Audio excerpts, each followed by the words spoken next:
Bobby Evans, and I am a Morehead-Cain. I'm Sally Krawcheck, and I'm a Morehead-Cain. I'm David Royal, and I'm a Morehead-Cain. I'm Antonio McBroom, and I'm a Morehead-Cain.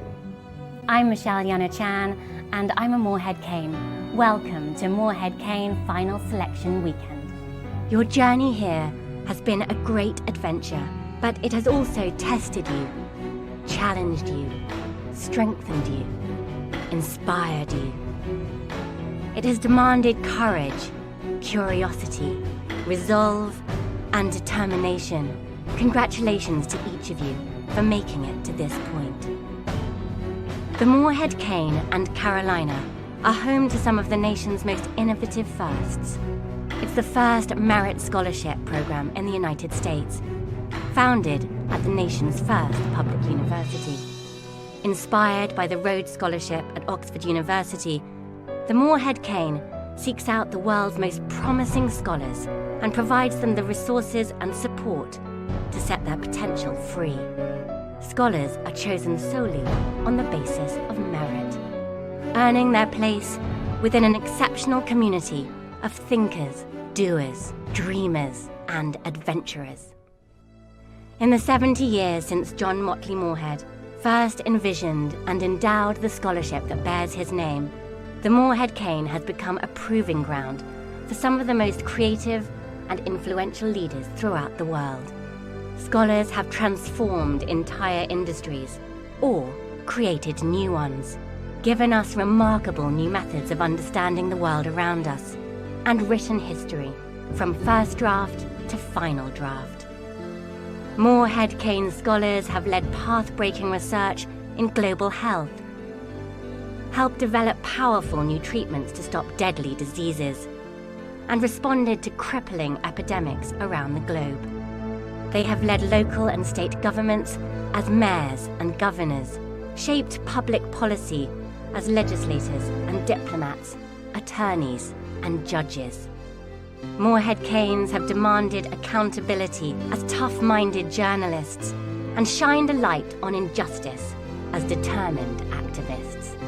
They have become noted artists and writers, filmmakers and composers. They have set new standards for excellence in sport, celebrated success on the biggest stages, and negotiated contracts behind the scenes. Morehead-Cain scholars have devoted their lives to the pursuit of higher learning. They are winners of Rhodes, Fulbright, and Luce scholarships. They are distinguished researchers, teachers, philosophers, and theologians.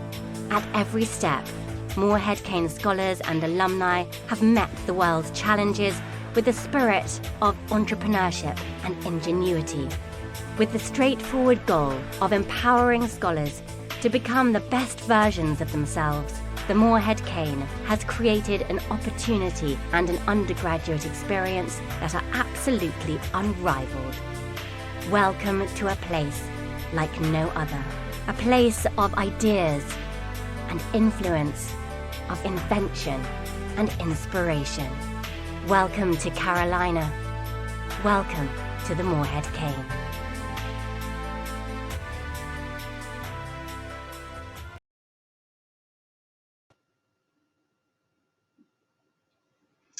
Welcome, finalists, to the official launch of the 69th Morehead-Cain Final Selection Weekend.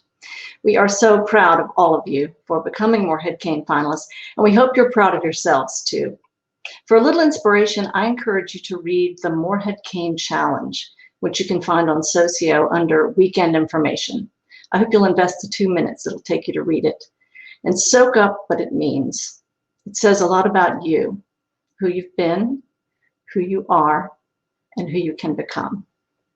We hope you're continuing to enjoy the opportunity to get to know each other and your scholar hosts through this week's events. And if you thought of a follow-up question for any of the alumni on Monday's Mentoring Generations panel, or for Ray Sawyer after his talk on Wednesday, you can send them a message on Socio by clicking their message button on their profile page under the speakers tab, or you can reach out to Emily Olson, our alumni engagement manager, who can get you the information you need to connect with them. We've also posted the recordings of both of those events to Socio, and you can find them right in the event description in the schedule of events. Now, before we get started with our speakers, we want to wish a very happy birthday to finalist Joe Hinchcliffe, who is joining us from his home in Wales in the UK. Happy birthday from all of us, Joe. With that, I'd like to introduce David Wright, class of 1980, and the chair of the Morehead-Cain Board of Trustees. Good afternoon, David. Thank you, Vegan and finalists. Welcome. This is a finals weekend like no other. Let me set the stage for you and a little bit about me. I was in your shoes 45 years ago. There was no internet. The word virtual had an entirely different meaning. I typed my essays on my then Morehead application with a manual Smith Corona typewriter with a ribbon. And the 1976 presidential election was in full swing, where Jimmy Carter held a narrow lead over Gerald Ford, which he never relinquished. Ford having said that the Soviet Union really was not dominating Eastern Europe. But I was as nervous as a cat when I was together with my fellow finalists at the Carolina Inn, and was interviewed at that time by, I think, 6, it seemed like 12 men, and they were all men who interviewed me all together. I remembered being wide-eyed at the considerable giftedness of my fellow finalists, and I really would not let myself believe that I was worthy of the honor of being a Morehead Scholar, something my dad, who wanted me well-grounded, reinforced by explaining to me how selective the program was. But through hook or crook, I made it through the process, and this remains an extremely selective program. It is a lifelong honor, and I am so grateful to this program and to this university for how they both have changed my life. We're not together, obviously, in Chapel Hill. We don't have the usual magic pixie dust of a live finals weekend, but I hope that through the various videos and virtual participation we have allowed, that you're getting a taste. And I will assure you that all of this virtual stuff will soon pass, and we will be back together in person. Thanks for being willing to check us out, for being willing to listen about a program and an opportunity that can change your life, can open doors for you like no other program in the country, expand your thinking, and provide you with the tools and the community to make this university and this world a better place. You've overcome a lot this year. This won't be your or our last challenge, I promise you. And certainly the Morehead-Cain and Carolina communities have struggled like everyone else during the pandemic. But what I've seen in the last 12 months really confirms everything I believed about what it means to be a Morehead-Cain. It means stepping up and speaking out. It means leading through serving. It means listening. And it means leaning on and supporting others when the going gets tough. We have alumni throughout the nation and the world leading vaccine research and development, helping businesses pivot, studying infectious diseases to prevent future epidemics. We have scholars launching organizations to help the neediest, mobilizing supplies for hospitals, and studying disparities that have been exacerbated by COVID-19. The foundation's benefactors, John Motley Morehead and Gordon Cain, knew a little bit about adversity themselves. They both fought for the United States in 2 different world wars. They were both chemical engineers, and they believed that the single best way to address society's biggest issues was to bring talented young leaders to a great university and to set them free to discover and grow their talents and their skills. You know, I was reflecting that a year ago when we were together at finals weekend, welcoming the new class of Morehead-Cain scholars, we had no earthly idea we were going to be where we are today. I remember talking to our fine executive director, Chuck Lovelace, and he said, let's just make sure we have a little extra hand sanitizer. And we were checking to see if anyone was coming from Asia or Korea. But beyond that, we had no clue as to what was coming. And that's the way life is. Life is not predictable. It's not manageable. And this program is really designed to foster leaders with character who are able to address life's unpredictable challenges. This foundation is perpetual. We've gone through hard times before. We keep on keeping on. And many of you are going to be a part of that legacy, a part of ensuring that this program will continue to thrive. Someone 45 years from now will be at the Carolina Inn live, I'm certain, and in my place telling a generation of young scholars what it was like to have finals weekend in the midst of a pandemic back in 2020 and 2021. Just as all of you have demonstrated remarkable tenacity to arrive at this place at this time with the honor, and don't underestimate it, the honor of being named a Morehead-Cain finalist, you can take confidence and strength in the support of the Morehead-Cain family. You're here because you deserve to be here. And I want to tell you unequivocally that the trustees and I remain fully committed to do our very best to ensure that the Morehead-Cain program continues to expand upon its excellence and to advance our mission to the fullest extent. And you have our word and the support of our 3,000 alumni. I will close my welcome and my remarks by wishing you the very best this weekend. You will have many stellar opportunities in higher education, but I am convinced that none compares to what this program offers. And if we offer you the scholarship, I can assure you that you will make no mistake in taking it. It is a wonderful opportunity. Now, let me pivot. It's my pleasure and distinct honor to introduce our keynote speaker, Judge Karen Stevenson, from the class of 1979.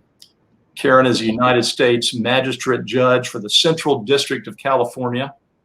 She's a member of the American Law Institute and a fellow of the American Bar Foundation. She received her law degree with highest honors from Stanford Law School.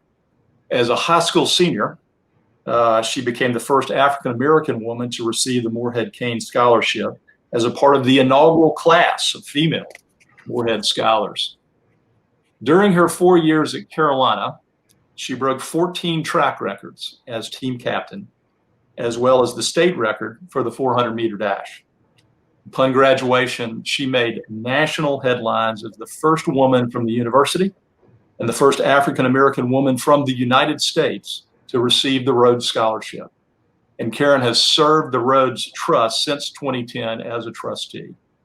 She's also served the Carolina community as a member of the UNC General Alumni Association and previously of the Board of Directors for the Arts and Sciences Foundation. So Karen, thank you so much for being willing to speak with us today. It's my honor to introduce you to the finalists for the Morehead-Cain class of 21-25. Thank you, David, so much for that very gracious introduction. And good afternoon, good evening to all of the finalists and everyone who is on the line here around the world.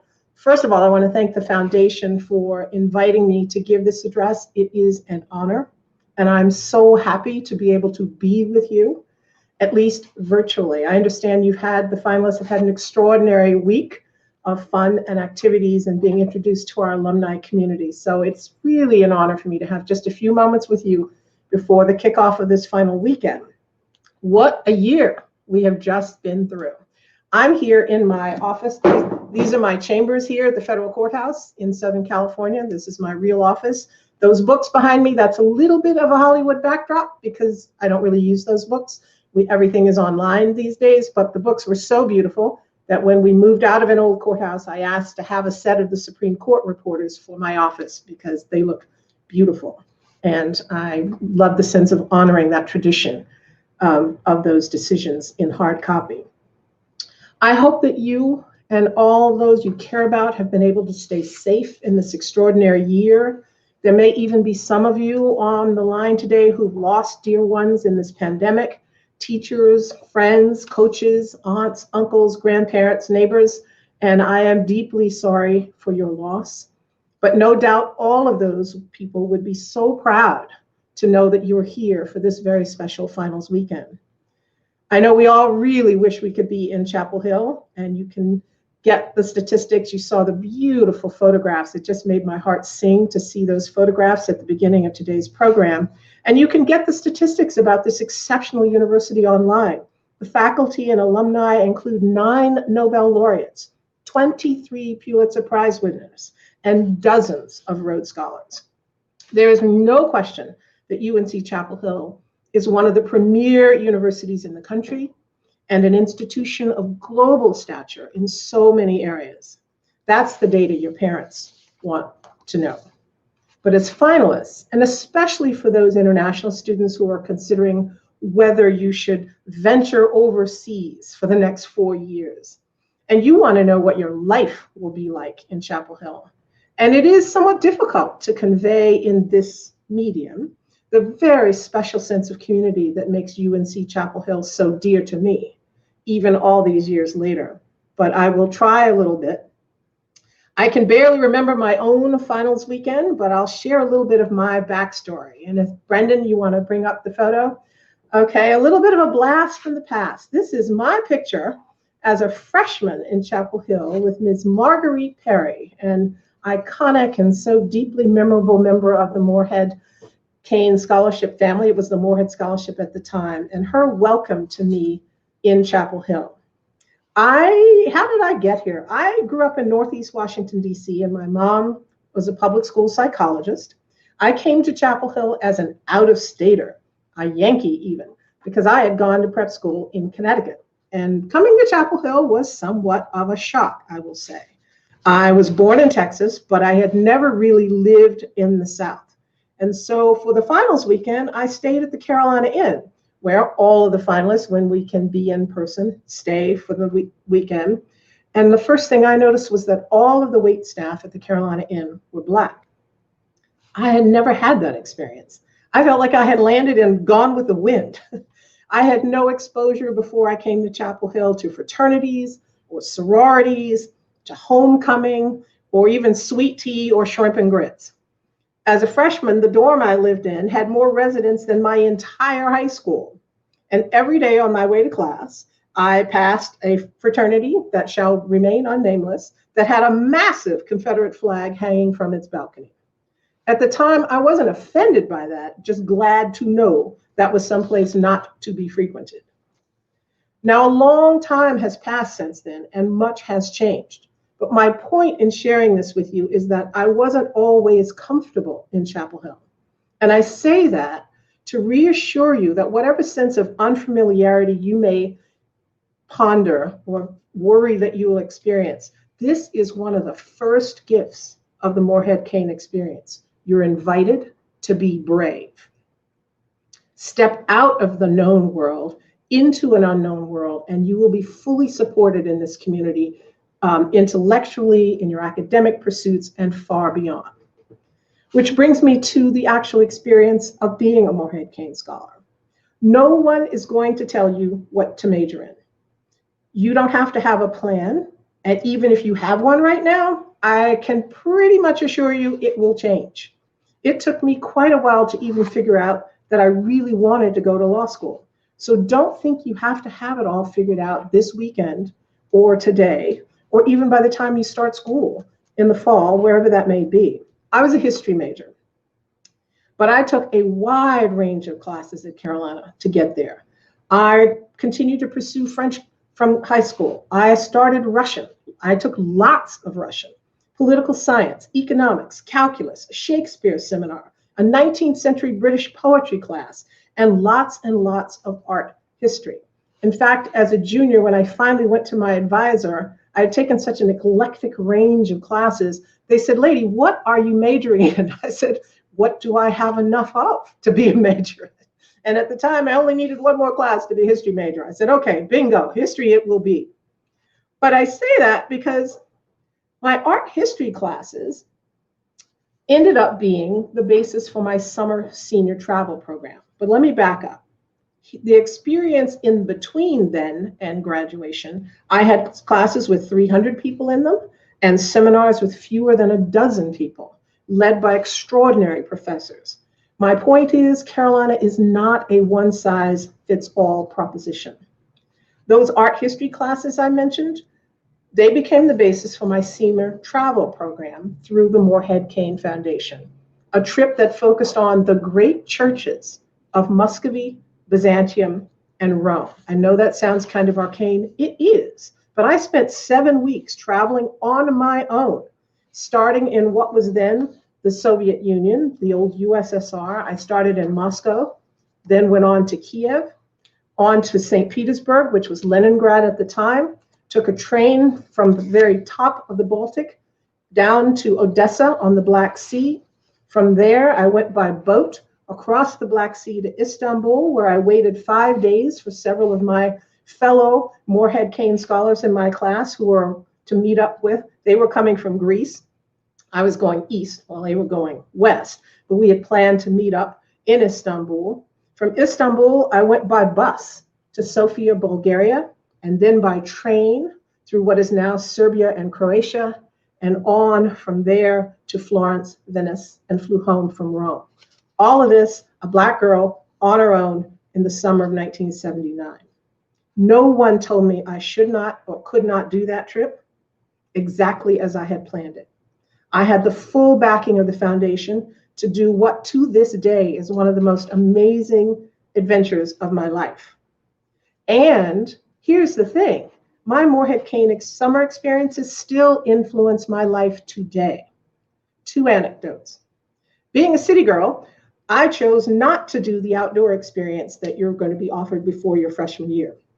But a year ago, I was in India with 3 of my good friends on vacation. And as we were hiking in the mountains of southern India, way up on a tea plantation, scrambling over boulders, we got absolutely inundated with a monsoonal downpour.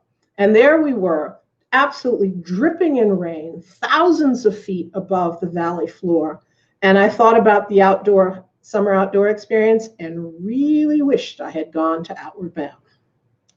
The summer after freshman year, I interned with the Palo Alto Police Department for 8 weeks. That experience also left an indelible imprint on me. Now, as a judge, I handle many different kinds of cases, but I also handle a lot of civil rights cases, including many cases that are brought by citizens against law enforcement officers, where there's an allegation of excessive force, unlawful arrest, or wrongful conviction sometimes. And literally just a few months ago, I was conducting a settlement conference in one of those civil rights cases where a citizen was suing a law enforcement officer. And typically when I do settlement conferences, I will spend time privately with each of the parties and their counsel to try to understand what the real dynamics are, what their positions are, what their concerns are, things that they may not want to say to the other side in the litigation. But in this one case, I was in the conference room with the police officer and his lawyer. And in the course of the conversation, I said to him, I could tell he was very nervous with me. I think maybe he assumed because I was a Black woman judge that I wasn't going to understand law enforcement, or that I was going to reflexively somehow be against him. But I remember saying to him, I said, you know, you may not know this about me, and you certainly probably don't expect it. I said, but my freshman year in college, I actually spent a summer working in a police department. I've been behind the windshield of a patrol car on duty. And I know the world looks different from that place. And I have some sense of how dangerous and stressful your job can be. The whole atmosphere in the room changed. Just being able to say that in private to him changed the whole feeling in the room. And that would absolutely not have been possible except for my Morehead-Cain summer experience.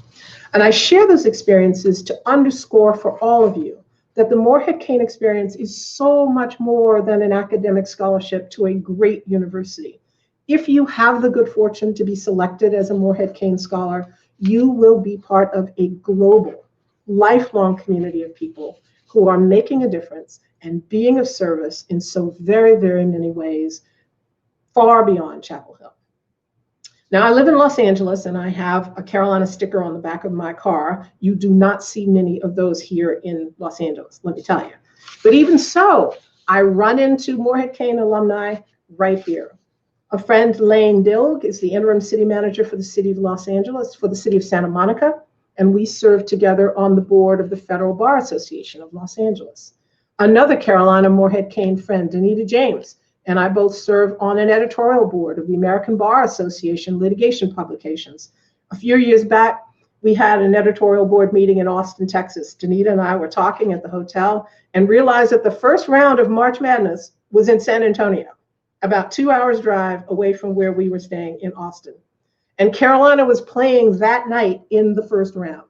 Danita and I looked at each other and decided right there and then we were going to the game. I said, I'll get the tickets, you rent the car, I'll meet you back here in time to get to San Antonio. We ditched our fancy lawyer dinner that night, got tickets on StubHub, and had a blast in San Antonio, and Carolina won, by the way. I didn't know until that evening, many years after leaving Chapel Hill, that Danita and I had actually lived on the same floor sophomore year in Chapel Hill. Now, UNC Chapel Hill is not a perfect place. No place is. But it is a place where you can pursue your passions, find new ones, and make lifelong friends. And if you choose to, you can pour yourself into making it an even better community. One more thought I want to touch on is for those who will not be selected this weekend. You may be disappointed, and that is absolutely natural. But this week and this weekend can be meaningful and rich just the same. The secret is to cherish the now, the days right before us, the work and the friendships that we have right where we are. Take the time, and I hope you have during this week, I've heard about some of the activities you've already shared, as best as you may in this virtual setting. Get to know someone you might have thought you had nothing in common with. Find out about someone else's life and experiences, challenges, and dreams. Listen deeply to one another and appreciate what a special time this is, even in a pandemic. As has already been emphasized by David and the staff and the alumni who've been meeting with you, each of you are already leaders. You wouldn't be here if you weren't. You have the talent and the capacity to make a difference in the world right now, and many of you already have. The needs of the world are real and urgent.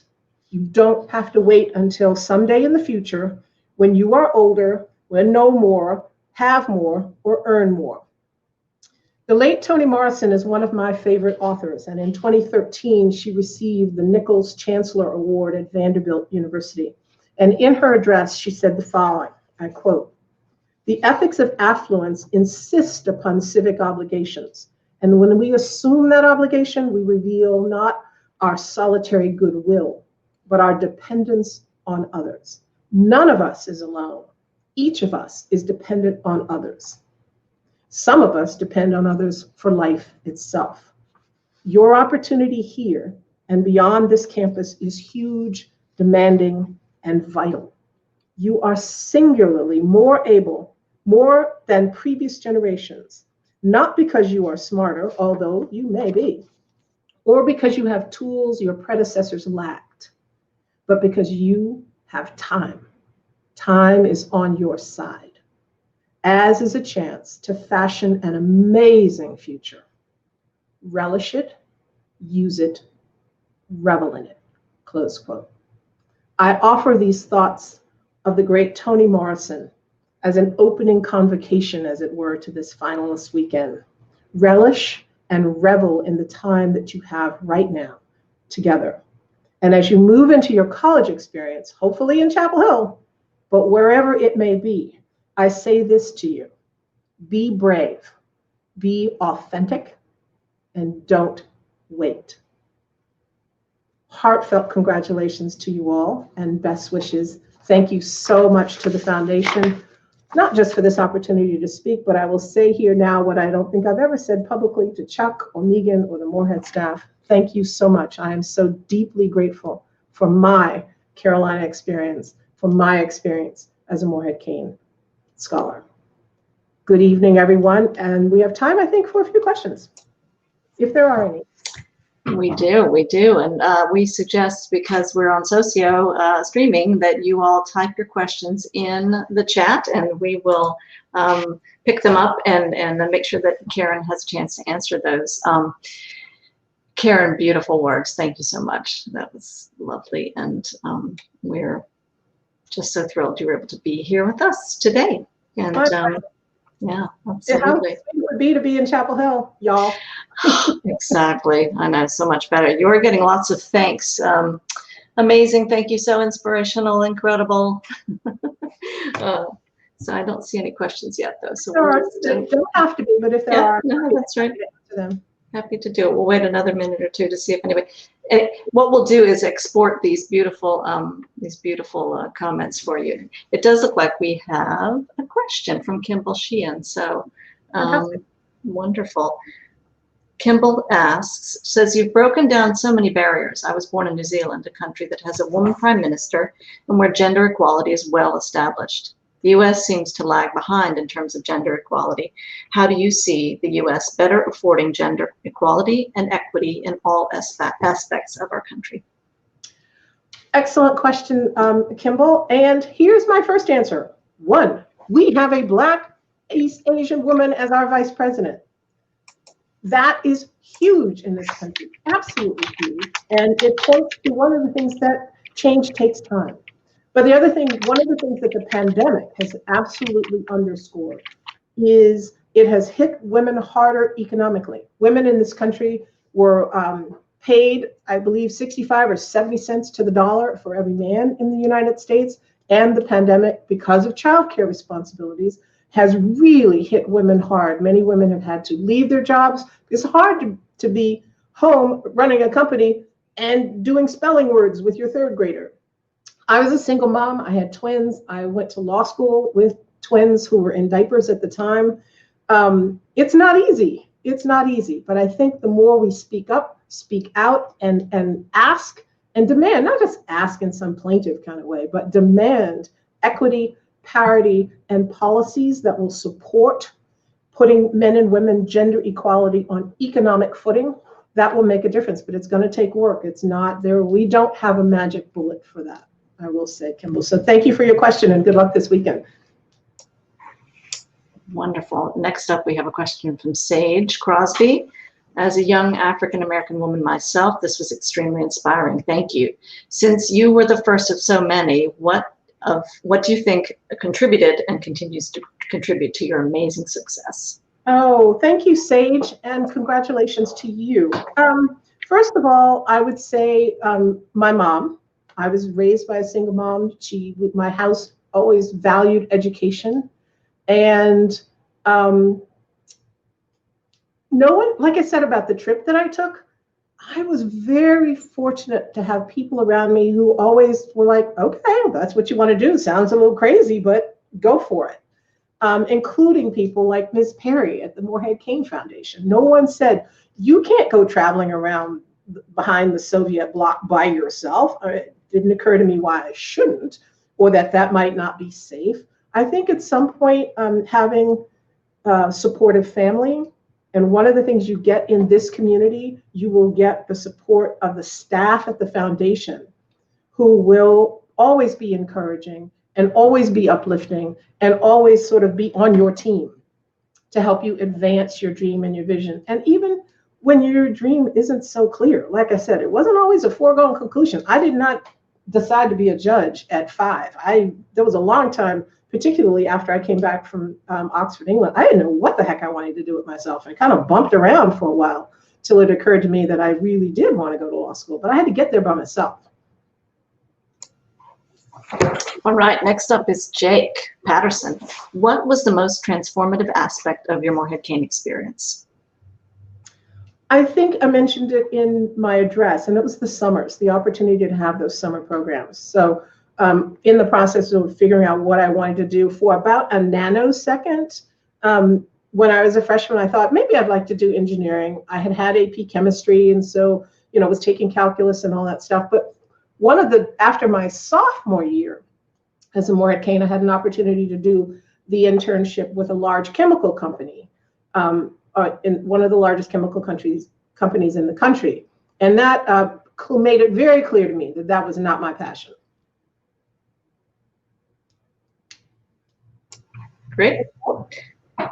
Next up, okay, we have a question from Izzy Grandage. I'm going to find it in here. I think I had one from her. Oh goodness, I'm sorry. Brendan, if you want to find another one, sorry, I was looking for Izzy's. Awesome, there it is. Okay. What's a trait you don't possess but admire in other people? Oh, Thank you, Izzy. that's a wonderful question, Izzy. Congratulations, and nice to sort of see you. Well, I'd say there are two. One is patience. I'm not a very patient person. Ask my kids. And it helps. It really helps to be a little bit, I wish I were a little more zen. And then the other one is musicality. I so deeply admire musicianship and the ability to play beautiful music well. So, yeah. All right, wonderful. Great. So Shavali, oh, we've got Spence Whitman, and then next will be Shavali Patel. Spence asks, thank you again. How did you know that UNC would be the best place for you? Did you ever have that gut feeling that you should go there? Spence, that's another great question. Actually, no, I didn't. I will tell you very honestly. The Morehead-Cain, the UNC, was not on my radar. Like I said, I'd gone to a fancy prep school in New England. I thought I wanted to go to Stanford, and that was that. But you know, I got to be a finalist for this, and it was February in Connecticut. What's not to like? I get to be in a warmer climate for the finals weekend. I'll go. It never occurred to me I would win the thing. It really didn't. So there wasn't for me, there wasn't a magic moment of, aha, this is where I must be. And I will tell you, Spence, life isn't always like that. You don't always get, you know, sort of the light bulb moment, that epiphanic moment of, oh, I'm in the right place. Sometimes you figure it out by working it, by doing it. It was absolutely the right place for me. Absolutely the right place. I'm so glad I went there. And I ended up going to Stanford anyway for law school, so it all worked out. Excellent. Next is Shavali Patel. What are some methods you used to overcome adversity?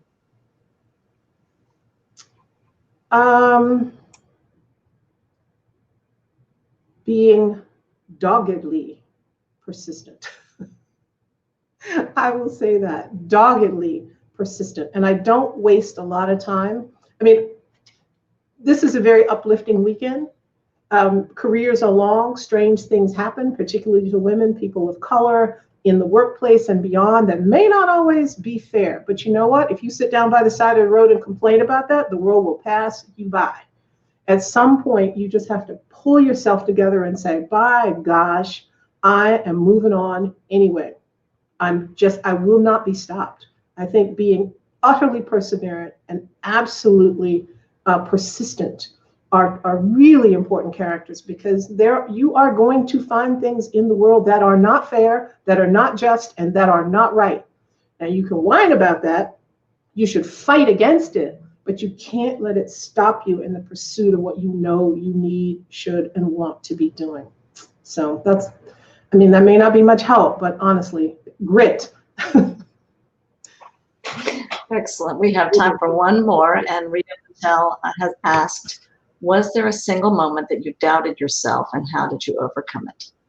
Oh, yeah. First of all, thank you for that question, and it's a really good one, because there isn't a point, not in my 64 years of living, is there a point that you come to, I think, where you don't have doubt, or you don't have sort of, geesh, what's next? Or, you know, that Robert Frost moment of two roads diverged in the yellow wood. Which one do you take? Where you have to pause and reflect. So I find those moments of doubt all the time on my desk right behind me when I have a difficult decision to get out. I was writing up something, literally an order in a fairly complex case, literally yesterday. And I wrote a draft and I sent it to one of my law clerks and I said, this is how I'm thinking of coming out. Can you proofread this for me? And then she sent it back to me. And I took a look at it last night and changed my mind entirely. I wrote the order up. The resulting ruling was different from what I thought I was going to do. And this is after days and days of reading the papers and reading the cases and thinking about it and crafting this decision. So doubt is not something that goes away. It's a question of how you learn to sort of work it, massage it, and pay attention to what it's telling you. It's about paying attention to it. And so, okay, why am I not so certain here? And how do I work around it or work with it to get to the right place? I think it's unfair when older people tell you guys, oh, you're going to get to a place where there's no fear, no doubt, no disappointment, no difficulty, no challenge. You're going to get to easy street. I'm here to tell you it's not going to happen. What you will get is more elegant and more confident in meeting it when life brings it to you. And that's the gift. That's the, you get to where you can you move through it. Not get rid of it, but you move through it, because I think David said it in the beginning, life is never going to be manageable. It's always about the unexpected. Any more before we have to wrap up? I know you've got lots to do this evening. I think we're great. Karen, thank you so much. What a joy and a privilege to have you here tonight. My pleasure, Megan. Thank you. Yes, absolutely. And we invite Chuck onto the screen. I am thrilled and delighted to have the opportunity to introduce the Executive Director of the Morehead-Cain Foundation, Chuck Lovelace. Thank you, Megan. And Karen, before you go, thank you for those inspiring words to our finalists. And thank you also for the distinction that you continue to bring to the Morehead-Cain program as one of our most distinguished alumni and as a leader in your profession and great continuing supporter of this program. So thank you. It's really great. Great advice to our finalists.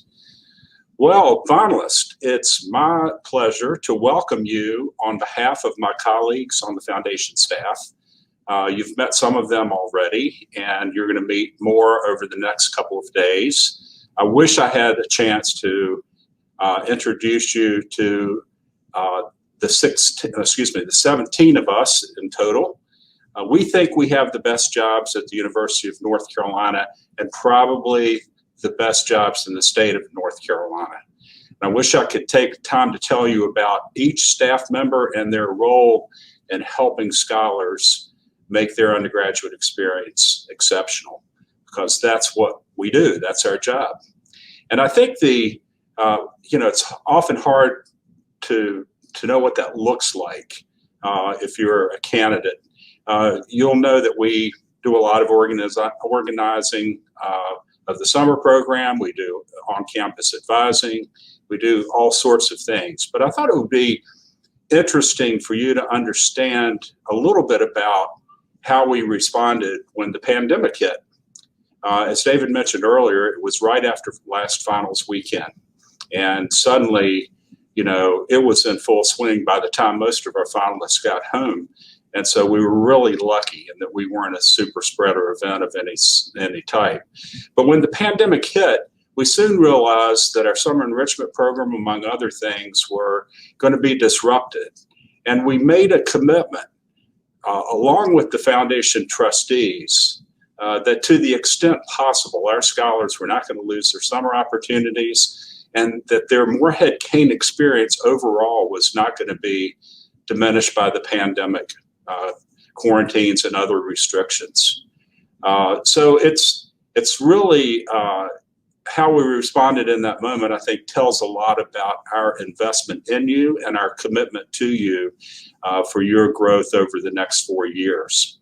The first thing we did was realize that we were going to have to postpone some summer experiences, some even after a scholar graduates in a year or two, and that we would be happy to honor that commitment to them.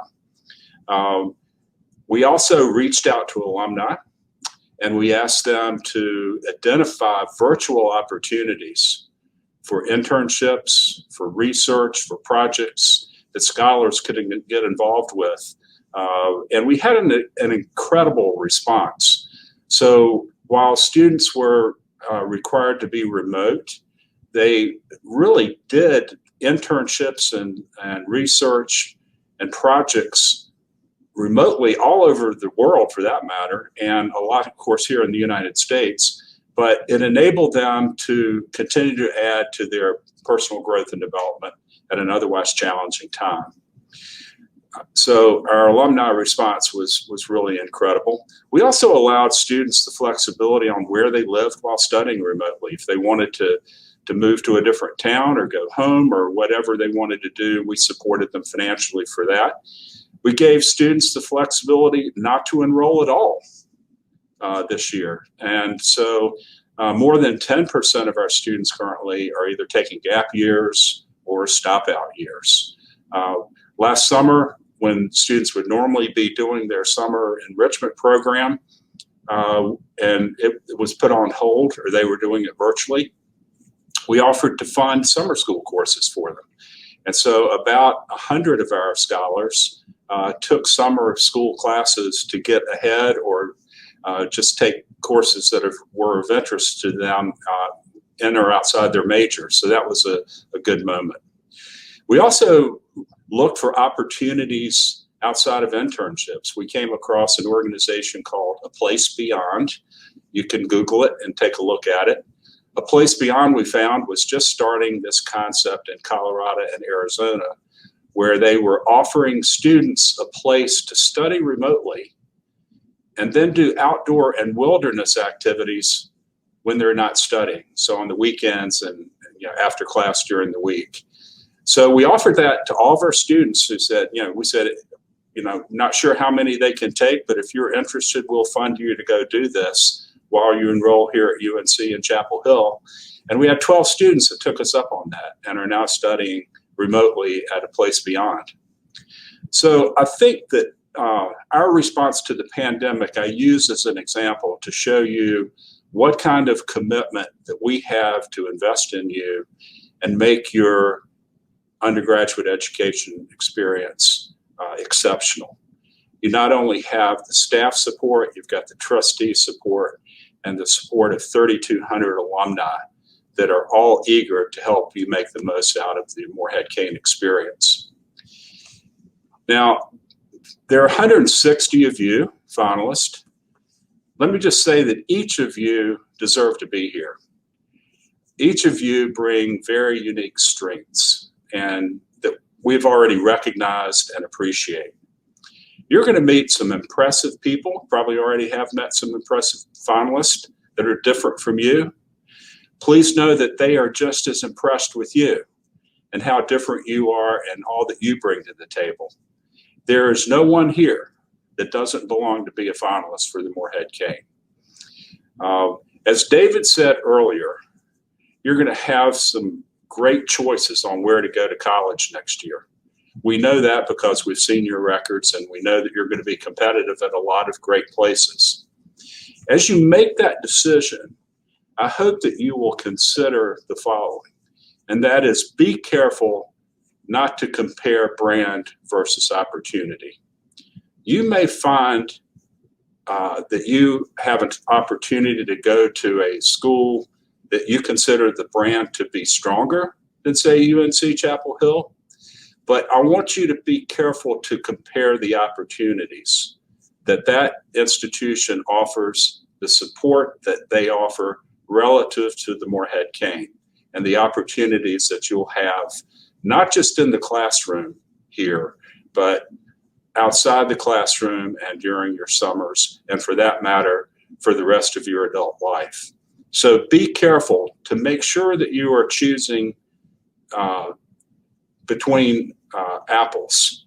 When you compare brand versus opportunity, you're not. That's apples versus oranges. So be careful in that assessment. We hope you choose this opportunity, which we think is unparalleled and truly exceptional in every way. Now, I think everybody's aware of the schedule for the next few days. We have four interview blocks Saturday morning, Saturday afternoon, Sunday morning, Sunday afternoon. So your interviews are in one of those blocks. I'm calling on you now, on your integrity, not to share your interview experience with finalists who have not yet interviewed. It's important that they have the experience fresh like you do, and that they are not in any way trying to prepare based on your experience, which is going to be very different from theirs in the interview process. So calling on your honesty, not to have that discussion along the way. So we go through the interviews tomorrow. During the middle of both days, of course, we have sessions to tell you about the Morehead-Cain experience in more detail, and about the university, focusing on what the experience is like here overall. And then on Sunday evening, we have a wrap-up campfire, which we will say goodbye to everybody for the time being.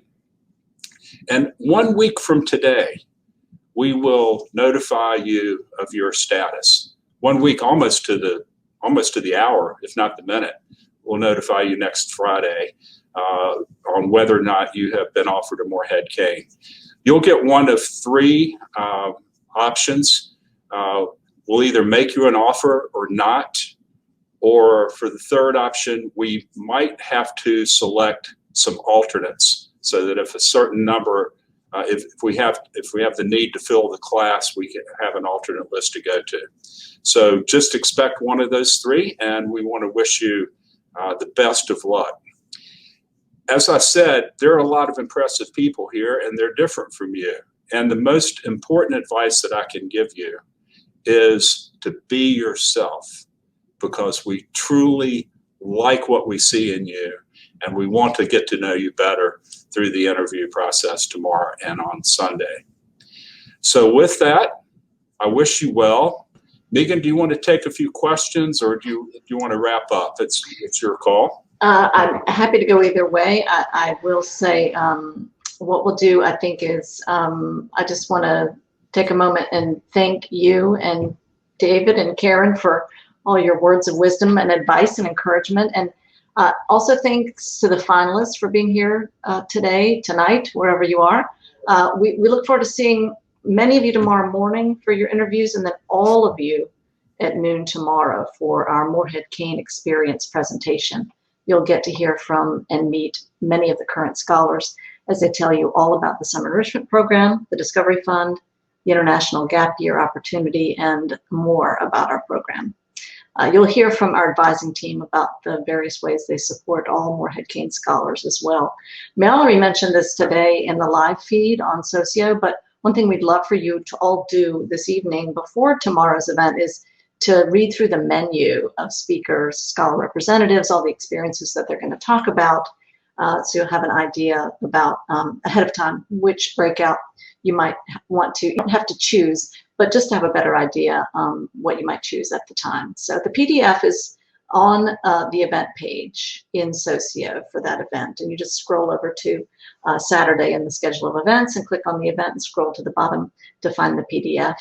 And we look forward to seeing all of you there. And I would love to invite all of our speakers back on the screen if our master director can do that, just so that we can sort of wave goodbye to you. Thank you so much. As I said again, Chuck, Karen, David, for amazing words, and we just all hope that all the finalists have a wonderful evening. Thank you so much. Thank you. Thank you so much. Good luck, everybody. Thanks you again, all. Karen. Thanks. Thank you.